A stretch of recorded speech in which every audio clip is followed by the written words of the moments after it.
I want to speak a bit about signing on, DirectGov, and a number of other things. This is specifically for my UK viewers, because you'll be more familiar with what the issues are about. Although if you are watching from another country, feel free to ask questions. I'll try to answer. So basically, signing on here means that you're claiming government welfare, where usually in a situation of unemployment. There's other areas too, but in my case it's for unemployment. This was really a last resort. It's not something I wanted to do. And it's nothing to do with pride. It's to do with the fact that it's quite a soul-destroying experience. So I don't feel that it belittles my character doing it. It's not about that. People talk about having some self-dignity and that sort of thing. I think that's more to do with their perception rather than what it really is. It's a necessary safety net for people who are unemployed. But people talk about dignity and so on like you should be ashamed of it. Well, I'm not ashamed. I'm not proud, but I'm not ashamed either. It's just the way it has to be. I want to speak a little bit about this because there is a lot of public misconceptions out there, and it's good to see a lot of people made videos about the subject. It is good that the issues are being raised, because often I raise the issue of human rights in Britain, and that before you think this is ridiculous and stuff, please listen. I raise the issue of human rights around the world. And I always try to make the point, well, actually, yes, I'm speaking from the UK, but we're far from perfect. And I completely stand by that. Now, my own situation isn't too bad, but there are people in this country who are being driven to suicide because of work capability assessments being forced down by the Department of Work and Pensions. That is basically to determine whether they're fit enough to work. But these assessments are notoriously draconian, notoriously patronising, and in many cases just make blatant mistakes. For example, there's been cases of people with terminal cancer being told that they're fit enough for work. And that comes with threats. If you don't submit your application or whatever, then we're going to cut off the money. So basically it works through that sort of emotional blackmail. And it's very widespread. There are literally being people hounded to suicide through the behaviour of the Department of Work and Pensions, headed by Mr. Ian Duncan Smith, who is one of Britain's most controversial politicians right now. This is a man who seems utterly callous in his attitude to this, utterly indifferent to the concerns that are being raised. And the sort of excuses that he comes out with, and which unfortunately quite a lot of people buy into, are based on, in some cases, outright lies, but also distortion. And he is not listening to the concerns at all. And I know that because I've personally written to him, raising my concerns, not just about work capability. In fact, specifically, I wrote about the workfare programme, which, in my opinion, is an abomination. But I'll get on to that in a minute. For now, I just want to talk about practical things. Firstly, I want to make something very clear. One of the stereotypes about people who are claiming welfare is that we're all lazy, we all expect the government to do everything, we all have a sort of dependency lifestyle. Well, like I said, this was a last resort for me. I have went for years, literally years, struggling to get by on from self-employment, from tutoring international students. I got by, but only just. It was a real struggle at times. So I'm doing this as a last resort because I do need more financial stability. And job seekers allowance is a little bit more financial stability than what I would be getting. Personally, the amount that I get is no problem with me. I know other people have issues with that, but in my own case, I have no problem with it. It's £72 a week. It's enough for me, because I'm not paying rent in a flat or something like that. I live at home, so. But I buy a lot of my own stuff, and basically, another stereotype, like I said, there's these stereotypes, you're judged as being lazy, you're judged as being, having a dependency lifestyle. Now, I want to acknowledge, when I go into the job centre, I can see that there are people like that, and I fully appreciate public anger and frustration at such people. I can understand if you're working really hard in a 9 to 5 job, it's a stressful job, pressurizing, and you see people getting money from the state and supposedly not contributing anything, then that I can understand that. I just want to make some things clear though. Firstly, there are people who take that attitude. They are wrong. They are selfish, and they should be penalised. It's not fair on the taxpayer. It's not fair on other claimants, because it makes them be tarred with the same brush. And it's not fair on the system. It's wrong. It's bad behaviour.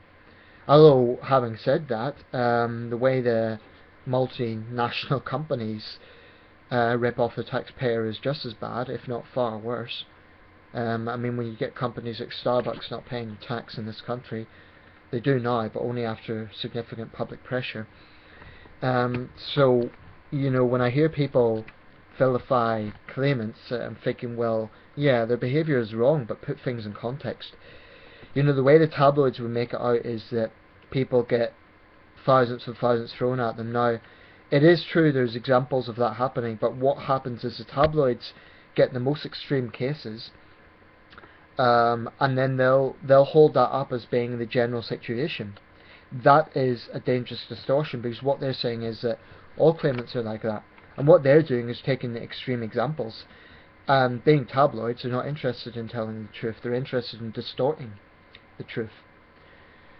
So that does bother me. Whenever I'm in Tesco's or something and I see a row of newspapers, whenever I see the Daily Express, it's always like benefit cheats caught out, benefit fraudsters, lazy, so and so, and I can't look at it because it really pisses me off, because I know what they're doing. I know what those newspapers are doing to try and distort the picture. What they're doing is they're taking what some people do, and they're encouraging their readers to believe that everyone does it. Jeremy Kyle does the same thing, and that's why I hate both the tabloids and that talk show. Anyway, I believe that if you sign on, you do have responsibility. I've never disputed that, and I do try to uphold my obligations.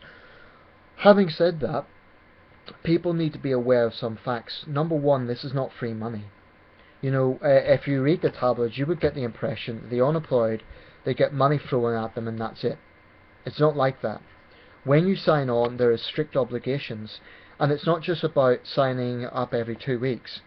There's a lot more to it than that. You have to actively prove that you're seeking work. Now, they make you register with a website called DirectGov Jobs and Skills Search. They give you a password. Well, you make a password and so on. You have your own profile there, and what you have to do in the weeks between signing on, which means literally signing on, you go in and you meet an advisor, and you have to show them what you've been doing over the past fortnight. In other words, to justify why you're getting money from the state. Now, I have no problem in principle with that. I appreciate that they need to have some way of knowing that you're upholding your obligations. However, it is very much one-sided. The claimant has almost no say in terms of. I want to be fair. Sometimes I hear people say, "Oh, they're all like Nazis in there." It's not quite true, and I don't think it's fair. There's a lot of people who work in the job centre who are just trying to get on with the job, and they're decent people. So it's not fair to say they're all like that. In fact, in my experience, at that initial level, they're mostly reasonable people. They're polite. They're not aggressive. However, the sort of rhetoric, nevertheless, and they have to say it, is you do feel like it's an interrogation. So they call you a customer, but really you feel like you're in a police station and you're being interrogated. I'm not saying it's the same thing, obviously, but I'm just saying that is how it feels, because you have to go through an online form. In my case, I had to go through another form because I'd worked in China for 6 months last year. That complicated my process a bit, so I had to go through another form before I even knew if I could be eligible for the job seekers allowance. Luckily I am, but that's only because the advisor took the initiative. And what had actually happened was, in the initial form there was a question about whether I claimed or worked outside the UK. So of course I was honest, I said yeah, I'd worked in China. But the way the questionnaire was worded was ridiculous, because they say, do you have I forget the exact name, E something form. I don't have it. Well, that's applying for people who are wishing to apply for immigration status.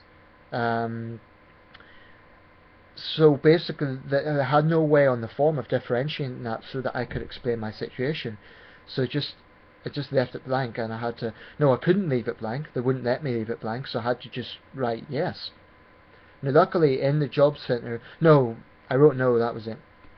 But the risk was that then I wouldn't be able to claim. Luckily, when it came to the initial interview, the woman understood. She took the initiative and she amended that for me. But she shouldn't have to do that. The questionnaire should be worded in a way that makes it flexible in the first place, so that you could properly answer the questions. It's one thing that really bugs me, is badly worded questionnaires. Anyway, that process got out of the way. Now, I had to go through 2 more interviews. I had to go through one which was sort of the job seeking side of things, that is what I was going to do about finding a job. And then I had to go for another interview which was a more comprehensive interrogation about what I was going to do to try and find a job. And like I say, they're quite subtle about it, and this is not, I'm not having a go at the people who work in the job centre, they have to do it. But clearly their directive is, it's like an interrogation. That's how I felt. And at one point the guy said, do you agree with everything on this? And you know, they go through this and you don't really have any choice, you have to agree with it, otherwise you can't claim. But one of the points was, after a certain time you will be put on government training courses. Now, I immediately told the guy, look, if that happens, I'm sorry, but I'm going to quit. I'm signing off. Whether or not I have a job, I'm signing off. And the reason is because I've been through it before. I know what workfare is like. It's ridiculous. It's soul destroying. I can think of many adjectives to describe it, but basically, if you've been claiming for a certain length of time, let's say, I think it's 5 or 6 months. Now, you might think that's a long time, so well, it serves them right, but in some parts of Britain, the fact of the matter is, it is very, very difficult to get a paid job if you are going up against people who have more experience in that field. That's just a fact. So different people have different experience, different situations. Some people have to claim longer than others. It's just the way it is. I was in that situation, and I was told that I had to go to this intensive work training program. Basically read interrogation program. It was horrible. From, I think it's 9 to 4, you have to go to this intensive workshop where you, in that case, you do have some very patronising staff. In some cases just outright bullies. I actually had to report several of them afterwards, because there was one woman who would strut in, clearly thinking she was better than everyone else. She would openly talk down to us. I mean, if you've ever seen the sketch Little Britain, the job centre sketch is not that exaggerated, because in this workfare program, some of the staff, I'm not going to say everyone, but some of the staff really do behave like that.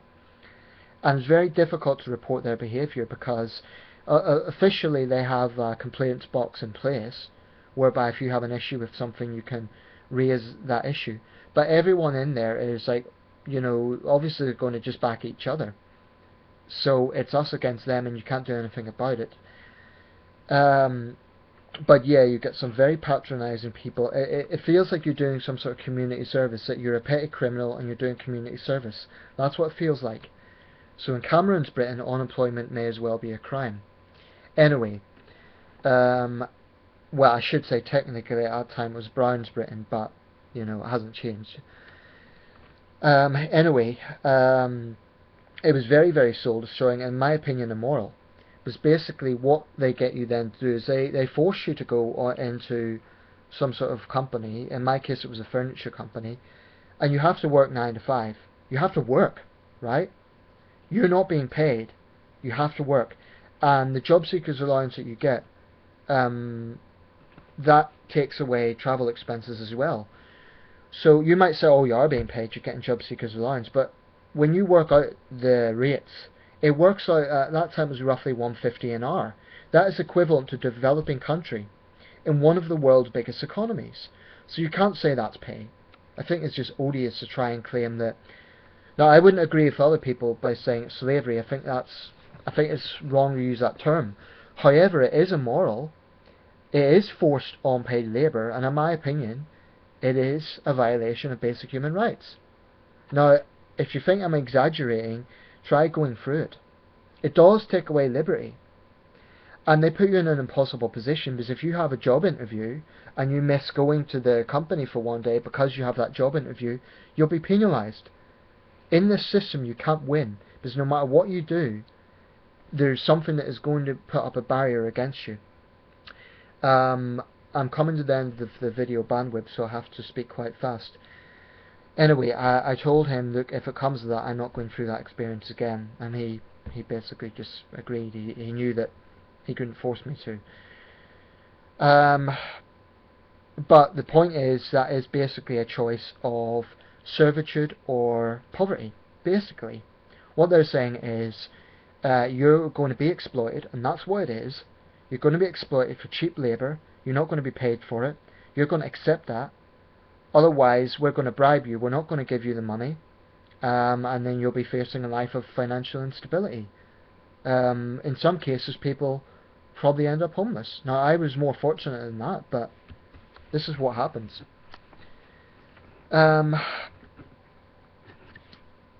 Regarding the DirectGov website, again, it's not fit for purpose. Well, I shouldn't exaggerate. It's not that bad, but it really does need to improve. Basically, they ask you to upload your CV. There's a lot of CV formats they will not accept. So that meant for days I couldn't fill anything into that their website, which means they're going to be thinking that I'm not actively seeking work, which isn't the case. I have been making phone calls, looking for what might be available and so on, but there's no way to put it onto the website. And at that time it wouldn't save my information. Only tonight has it finally done that stuff, because I've had to copy and paste the CV. So definitely that's something that needs to be reformed. I've come to the end now, so I better wrap this up. But basically, all I'm saying is, yes, claimants have responsibility, but unless you've been through it, don't assume that it's just free money. There is a lot of obligations, and there is a lot of walls that you face in this system. And if you don't believe that, try going through it.